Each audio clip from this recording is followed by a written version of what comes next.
Yundi Yalada, hello to you. Just wanted to start this video by stating that this is a very generalized perspective on the topic of respectful terminologies that can be used to identify an Indigenous person, and they are informed by my Gugialanji worldview. So you may engage with another Aboriginal person or Indigenous person, First Nations person, for example, who will have a perspective that is different to the one that I will share today. And I wanted to start this video by acknowledging that, because this is not a one-size-fits-all approach, and I do encourage you to go and do further engagement with others to find out what is the most appropriate for those that you are hoping to engage with. So the content for this video was inspired by a very common question that I receive when I'm interacting with people in public and also in professional spaces as well with varying industry leaders. And there's this question of, what is the most appropriate terminology to use when identifying an individual that may be Aboriginal, Torres Strait Islander, Indigenous, First Nations, or any combination, variation of what I just shared. In the very general sense, there are two cultures, two lots of peoples, that being Aboriginal peoples and Torres Strait Island peoples.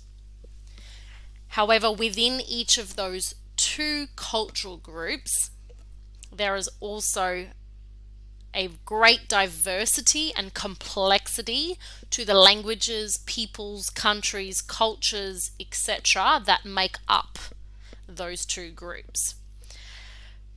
So it is very important to consider the broader context when considering a label or a terminology such as Aboriginal, such as Torres Strait Islander.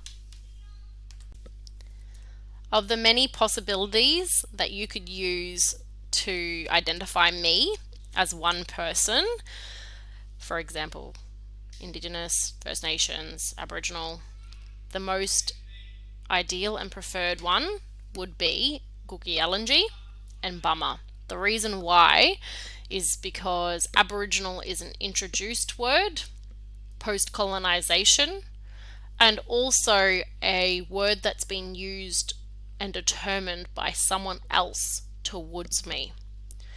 My people generationally identified themselves as Gugialanji in relation to the language group and the country from which we come from, but also Bummer is the word in which we identify ourselves as a person and as a collective. So in saying that, there are many terminologies that could be used. There's usually a most ideal and preferred by an individual or a collective group, and it may be a word used within their traditional languages rather than a post-colonial word or label that has come later on. And so the best advice I can offer is to ask the person you are engaging with how they would prefer to be identified. That is the safest option. Now I want to take this one step further, because some individuals might identify as only Aboriginal, some individuals might identify as only Torres Strait Islander, and some individuals might identify as both Aboriginal and Torres Strait Islander. And so when we start to consider the words like Indigenous, it could be very limiting in a sense that it's one word to identify two cultural groups, and therefore it comes across as homogeneous, which doesn't quite acknowledge the diversity and complexity that exists.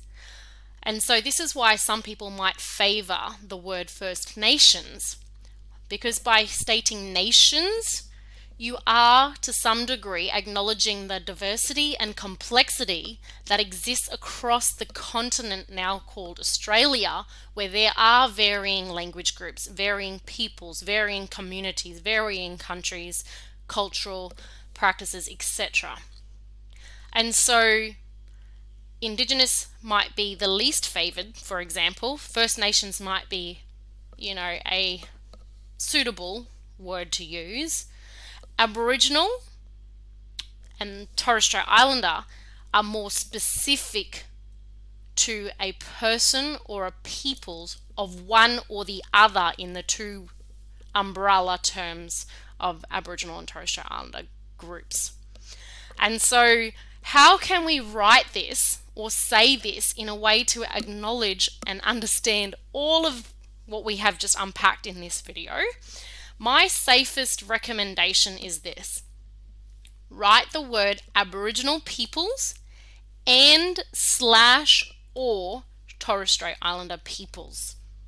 Now that word peoples could be interchangeable depending on what you are talking about in conversation. For example, you might say Aboriginal children and/or Torres Strait Islander children. You might say Aboriginal languages and/or Torres Strait Islander languages.